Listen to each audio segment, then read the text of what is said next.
What's up, guys, and welcome back to my reading journey. Hope we're all absolutely fantastic. And today, as usual, we're going to continue the book by Cicero on the ideal orator. It's going to be the fourth part of the third book, so let's get started. My reflections have touched on the power and inconsistency of fortune, but my account will not wander any further. It will confine itself largely to the very men who are part of the conversation that I have undertaken to record. Anyone, in fact, will rightly call the much deplored death of Lucius Crassus a blessing when he recollects what happened to these people who talked to him then, almost for the last time. For we remember Quintus Catulus, an excellent man in all respects, being forced to take his own life, though he was begging not for the preservation of his position, but only for the opportunity to go into exile.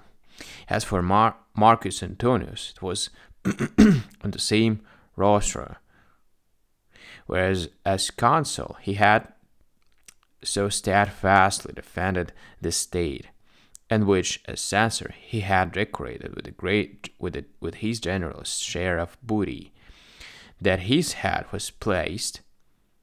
The head that, by its eloquence, had saved the civic status of many fellow citizens. Not very far from his head lay that of Gaius Julius Caesar, who had been criminally betrayed by his Etruscan host, together with that of his brother Lucius. These make you think that the man who did not witness these events not only lived, but also died along with the state. For he did not witness his relative Publius Crassus, a man of true greatness of spirit, killed by his own hand, or the statue of Vesta spattered with the blood of his colleague, the chief priest. Because of his patronic attitude, even the hideous murder of his bitter enemy Gaius Carbo, on that same day, would have caused him sorrow. He did not witness the horrible and rash disasters that befell the very same young men who had then closely attached themselves to him. Gaius Cotta, whom he had left prospering, suffered defeat in the election for the tribunate just a few days after Crassus' death because of feelings of hatred, and only some month after this was expelled from the community.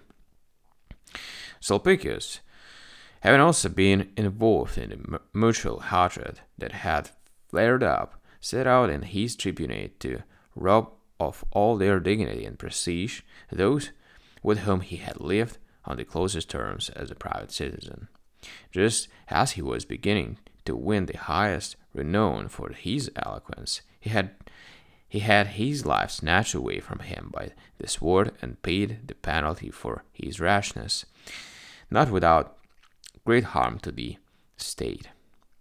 I'm convinced, Crassus, that divine providence was responsible both for honoring you with the prosperous life and for removing you by a timely death. For either you would have had to succumb to the cruelty of civil war sword because of your courageous and steadfast character, or else, if some fortune had protected you from a horrible death, that same fortune would have forced you to be a spectator at the funeral of your country. You would have felt sorrow not only at the tyranny of the wicked, but even at the victory of the good, because of the slaughter of citizens that it brought with it. Alright, guys, so we're done with another part, and we're going to continue more the next one. Thank you for joining me today in these reading sessions. See you tomorrow. Bye.